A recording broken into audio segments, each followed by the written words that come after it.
Hello दोस्तों, कैसे हैं सब लोग। कल हमने लास्ट वीडियो में हमने ये देखा था कि वाइल लूप कैसे यूज़ करना है और वाइल लूप में किस तरीके से एक ही हम लोगों ने स्टेटमेंट को किस तरीके से बार बार हमने प्रिंट किया है।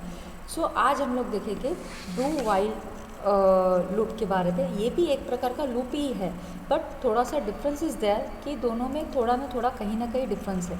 सबसे पहले हम देखते हैं कि डू वाइल लूप को हमने किस तरीके से एग्जीक्यूट करना है, किस तरीके से लिखा जाता है। तो हमें यहाँ पे डू करके एक कीवर्ड है, उसे लेना है। फिर पेयर ऑफ करली ब्रासेस हमको लेना है एंड देन जहाँ पे हमारा करली ब्रास बंद होता है वहाँ पे यूज़ करना है वाइल लूप और pair of parenthesis and then उसको टर्मिनेट करना है, ठीक है। और हमारा जो उस पैरेंथेसिस के अंदर रहेगा एक्सप्रेशन, ठीक है। जो भी हम एक्सप्रेशन लिखना चाहते हैं वो एक्सप्रेशन उसके अंदर लगेगा। अगर आपको याद होगा कि हमने वाइल लूप में किस तरीके से हमारा सिंटेक्स था, तो अभी हम यहाँ पे फिर से थोड़ा सा रिपीट कर लेते हैं ताकि आपके भी ध्यान में रह जाए और आपको याद रहे कि वाइल लूप किस तरीके से काम करता है और डू वाइल लूप किस तरीके से काम करता है, ठीक है। तो देखिए आप यहाँ पर कि डू वाइल का जो सिंटैक्स है और वाइल लूप का जो सिंटैक्स है वो दोनों में फ़र्क है।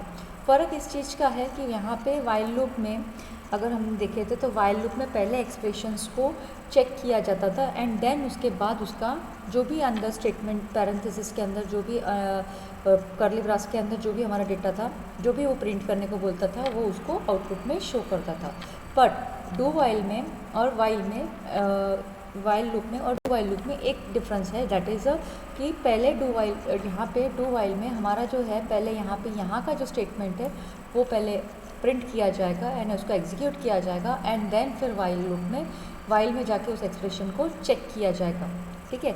तो ये दोनों में हमारे डिफरेंस हमें पता है। पहले क्या था वाइल लूप में कि वाइल लूप में हम लोग जो भी एक्सप्रेशंस पहले चेक करते थे एंड देन हम लोग उस पर हमारा आउटपुट मिलता था, ठीक है। और फिर वो फॉल्स होने के बाद उसकी टर्मिनेशन होता था। यहाँ पे वैसा नहीं है। यहाँ पे क्या चेंजेस रहेंगे कि डू लूप में जो पहले हमने करली ब्रासेस के अंदर जो भी दिया है वर्क वो पहले कंप्लीट होगा, वो एक बार एग्जीक्यूट किया जाएगा और वाइल लूप के उसके साथ यानी डू वाइल का जो स्टेटमेंट है, वाइल में जो एक्सप्रेशन लिखा जाएगा देन वहाँ पे वो चेक करेगा कि फिर वो कंडीशन चेक करेगा कि वो कंडीशन ट्रू है या फॉल्स है।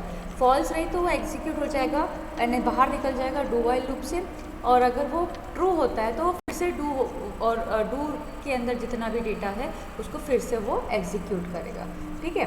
तो दोस्तों अभी हम लोग देखेंगे कि आगे कि किस तरीके से अभी ये वर्क करता है। पहले उसके लिए मुझे ये पहले मिटाना पड़ेगा, ठीक है दोस्तों। तो जस्ट वेट अ सेकेंड, मैं ये रब कर देती हूँ और हम लोग यहाँ पे स्टार्ट करते हैं नहीं, ताकि एटलीस्ट उसके डिफरेंसेस हम लोग बता पाए, ठीक है। तो अभी यहाँ पे मुझे क्या करना है कि सबसे पहले अभी मेन आपका जो स्टार्टिंग ऑफ योर प्रोजेक्ट है that is from the always you know कि header files are requirement and starting point of your project is always required. Then अभी मुझे देखना है कि सबसे पहले मुझे डिक्लेयर करना पड़ेगा, एक हमने वेरिएबल ले लिया कैर ch, ठीक है, उसको टर्मिनेट कर दिया। देन वो अभी जो हम एग्जांपल ले रहे हैं वो है हम डू वाइल लूप्स जब सबसे ज़्यादा यूज़ किया जाता है कोई भी मेन्यूज़ को यूज़ करने के लिए। अगर मुझे कोई भी मेन्यू को वापरना है तो उस मेन्यूज़ को यूज़ करने के लिए डू वाइल लूप हम लोग यूज़ करते हैं, ठीक है। तो अभी ये कैसे काम करता है, तो सबसे पहले मुझे उसको डू ये कीवर्ड देना पड़ेगा, देन करली ब्रासेस का जो पेयर है वो देना पड़ेगा एंड देन उस करली ब्रासेस में मुझे कुछ स्टेटमेंट पहले एग्जीक्यूट करवाने हैं, यानी पहले वो डू को एग्जीक्यूट करेगा और फिर वाइल में जो एक्सप्रेशंस रहेंगे उसको वो चेक करेगा, तो ठीक है। तो अभी मेन्यू देना है मुझे, तो एज यूजुअल हमारा जो प्रिंटफ स्टेटमेंट है, ठीक है, printf statement pair of parenthesis then उसके अंदर double inverted comma and then पहले हम लोग लिखते हैं वेलकम, एक मैसेज देते हैं पहले उनको कि welcome to G and G study hub, welcome to the G and G study hub. Sorry spelling mistake, okay, study hub and then it's goes for the new line, ताकि at least वो नए line पे जाए, ठीक है। And then I will terminate it this. अब फिर से मुझे इसके अंदर मुझे लिखना है और एक स्टेटमेंट मुझे मेन्यू प्रोवाइड करना है, तो then printf again, then curly braces, then तो फर्स्ट जो है वो है, पहला मैंने लिखा है first, that is first menu में रहेगा सी प्रोग्रामिंग, ठीक है, C programming, then slash new line, फिर से इसे टर्मिनेट करना है।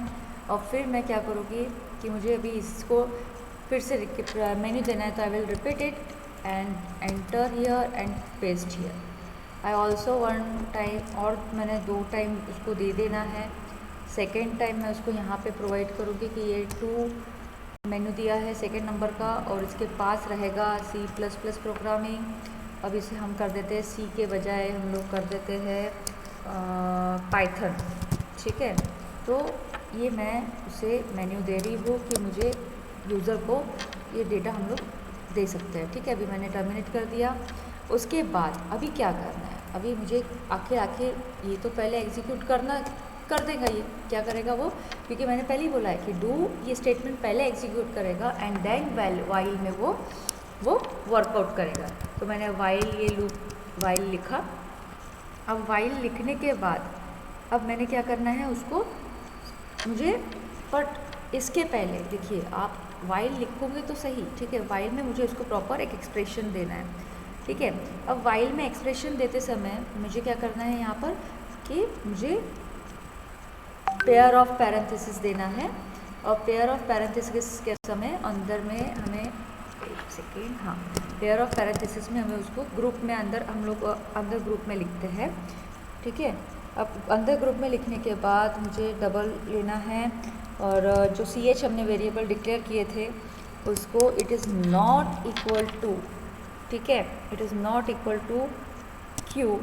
अब ये आपको क्वेश्चन आएगा कि आखिर मैडम ने ये क्यों लिया है ना, और ये कहाँ से आया, बताया तो नहीं ये क्यों हमने कहाँ यूज़ करना है, ठीक है। तो मैंने एक लाइन मैंने जानबूझ के उसको मिस किया ताकि आपको ये क्वेश्चन जनरेट होना चाहिए, बिकॉज हमेशा क्वेश्चन जनरेट होना ज़रूरी है।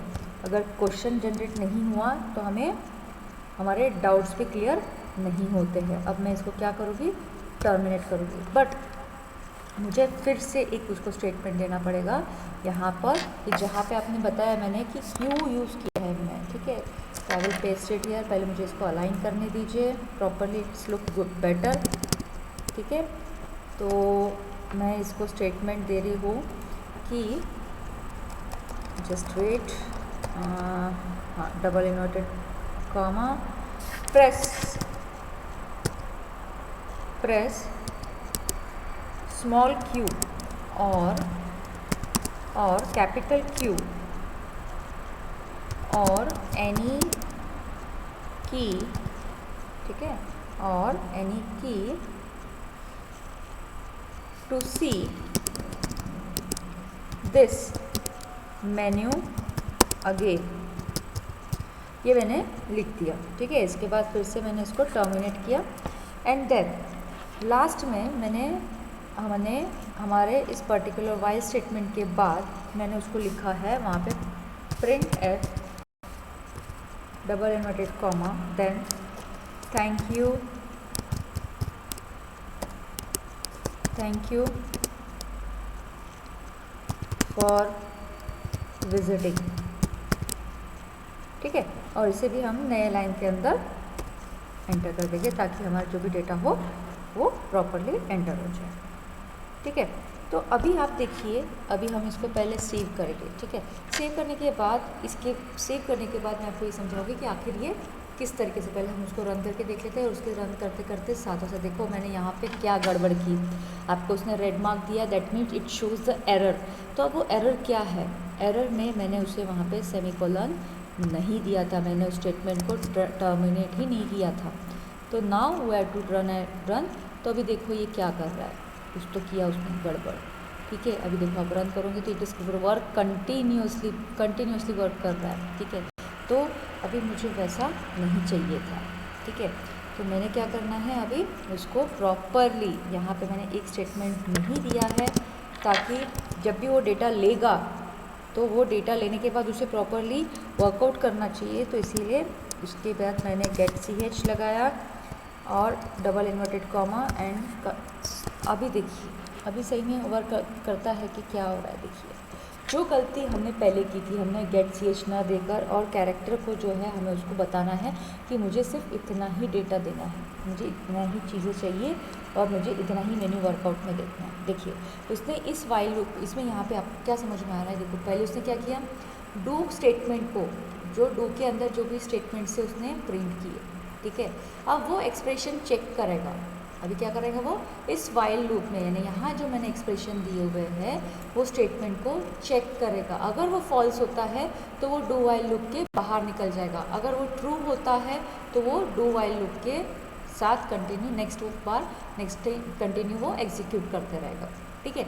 तो अभी मैंने क्या किया, अभी मैं इसको देखती हूँ कि क्यों मैंने अगर प्रेस किया तो आप देख लीजिए, आपको उसने रेस्ट ऑफ द स्टेटमेंट उसने प्रोवाइड कर दिया, थैंक यू फॉर विजिटिंग, ठीक है। अभी ये मैंने यहाँ पे क्यू, अगर स्मॉल क्यू मैंने प्रेस किया, ठीक है, वही हम लोग फिर से रन करके देखते हैं।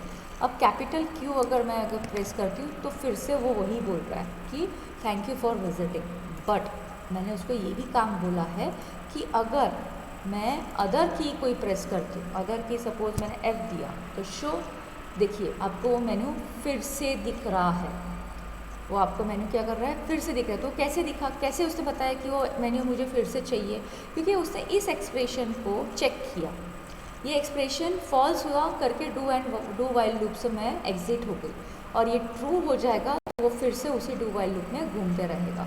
अभी बात सब आपको समझ में आया होगा कि डू वाइल लूप किस तरीके से वर्क करता है।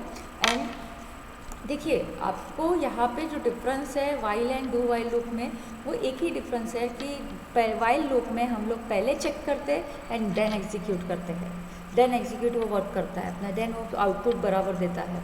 यहाँ पे पहले वो डू स्टेटमेंट को पहले एग्जीक्यूट करेगा, फिर वो चेक करेगा, और चेक करने के अंदर भी वो ट्रू एंड फॉल्स कंडीशन में अगर है तो वो स्टेटमेंट उस तरीके से वो वर्कआउट करेगा। समझ में आई बात कि किस तरीके से वो डू वाइल हमारा लूप काम कर रहा है।